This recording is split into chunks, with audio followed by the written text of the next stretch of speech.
蓝曦臣一笑，看得出来。蓝湛拱手，他道：兄长，你派咱们蓝氏弟子把金陵台库房里的东西搬空，分给那些受兰陵金氏迫害的人家。蓝曦臣道：好。对了。魏婴道：蓝大哥，你那个结拜义弟金光瑶被我用打狗棒打断了4只，然后被金陵台坍塌的房屋砸死了。闻言，蓝曦臣愣了愣，他一心想站在金陵台最高处，如今被金陵台房屋砸死，也算死得其所。魏婴，这时一只传讯灵蝶飞了进来，停在了蓝忘机掌心。蓝忘机闭目，须臾睁开，叔父带着萧前辈和萧夫人回云深不知处了。魏婴一听，战哥哥，大阿英，咱们也去云深不知处吧。魏无羡摇头，我得回乱葬岗。魏婴道：哦。蓝曦臣莞尔，魏公子，让忘机陪你一起去乱葬岗，顺便把温姑娘族人带回蓝氏。魏无羡道：这。蓝曦臣道：采邑镇有几处闲置的屋舍，可适合温姑娘族人居住。魏无羡道：那我带蓝湛去乱葬岗问问温情的意见。蓝曦臣颔首。魏婴道：那我们兵分2路。魏无羡嗯了一声。魏婴想了想，大阿英，你和大战哥哥问完之后，记得来姑苏，我师父的灵泉可以助你恢复断裂的灵脉。眼睛一亮，魏无羡道：小阿英，我的灵脉真的可以恢复？魏婴信誓旦旦：可以。得到肯定，魏无羡连忙催促蓝忘机用碧尘载他去乱葬岗。点了点下颌，蓝忘机就要带魏无羡依着碧尘离开变成废墟的金陵台，却见魏婴从乾坤袋里摸出一张传送符，不用御剑，我用传送符送你们去乱葬岗。不言而喻，温情自然同意带着自己族人去采邑镇定居。只是温情好奇蓝氏无缘无故为何帮他，这样想着，温情也问了出来。蓝忘机道：你们与魏婴有恩。温情诧异地看着魏无羡。魏无羡摸了摸鼻子，那个蓝湛应该是接受了我是他未来道侣的身份。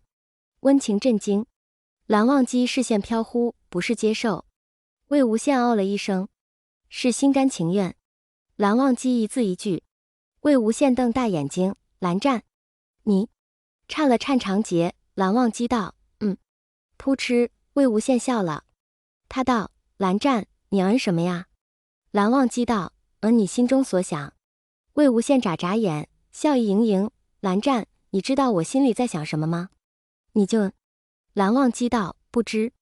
魏无羡道：不知，你就感恩。蓝忘机又了一声：你会告诉我？魏无羡有些忍俊不禁，不知韩光君哪里来的自信，我会告诉你。蓝忘机道：你给的。魏无羡道：我给的。什么时候？蓝忘机道：来金陵台的路上。魏无羡想起来了，来的路上，他问蓝忘机是不是喜欢他。蓝忘机道了一声是，问你呢？他没有说喜欢，也没有说不喜欢，只说这个问题他要想一想。然后蓝忘机道：想好了，告诉我。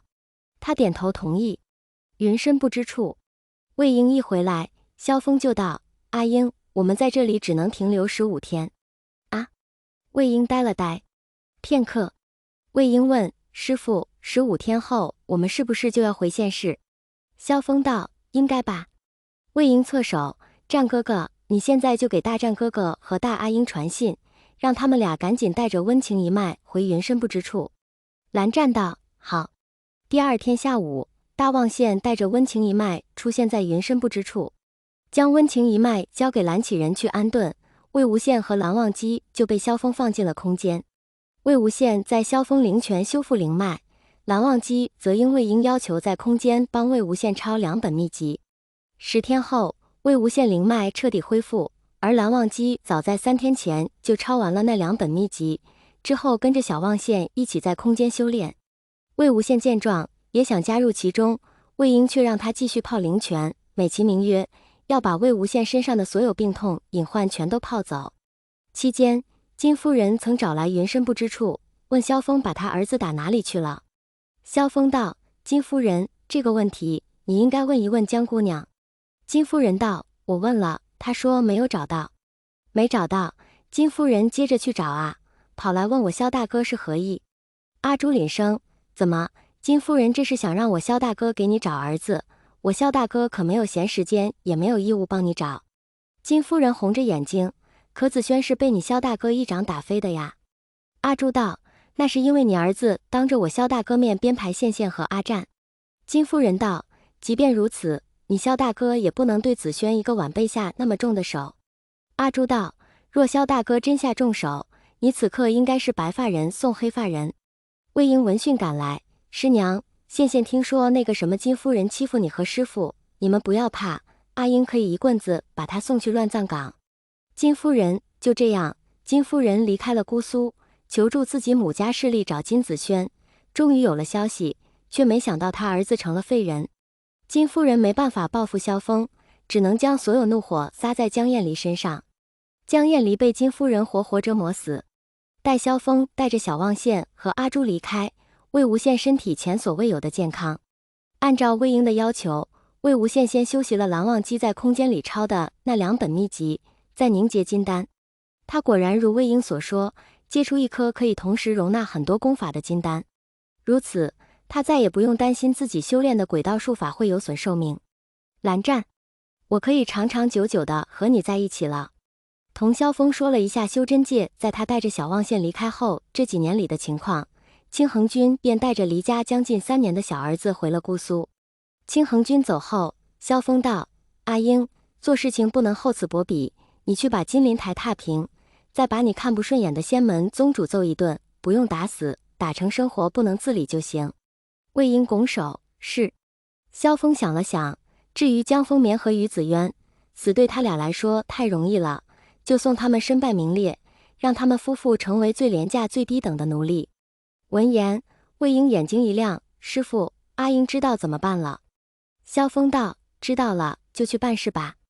于是兰陵金氏成了一堆废墟，身体刚好没多久的金光善再次沦为废人，被魏婴吊在兰陵城门上暴晒，直到奄奄一息才被放下来。除了暴晒金光善，魏婴还将金光善这几年的恶行贴在城门口，是以被放下来的金光善无人救治和照看，最后嗝屁了。5年前，若不是看金光善被萧峰打残，温若寒和聂宗主聂明觉父亲在知道金光善想设计引他们2家结怨后是要杀了他的，分别问金光善要了1/3的财产和土地，2人才勉强同意金光善在他们眼皮子底下苟活。如今金光善的下场，温若寒和聂宗主别提有多高兴。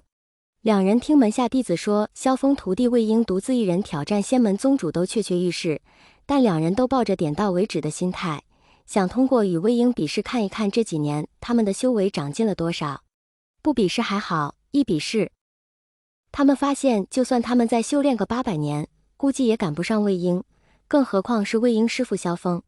聂宗主和温若寒相继败在魏婴手下，其他仙门宗主一见魏婴上门挑战就主动认输，魏婴却不吃这一套，把曾欺负回溯世界望县以及平日里欺压百姓鱼肉乡民的仙门宗主直接打成终身生活不能自理。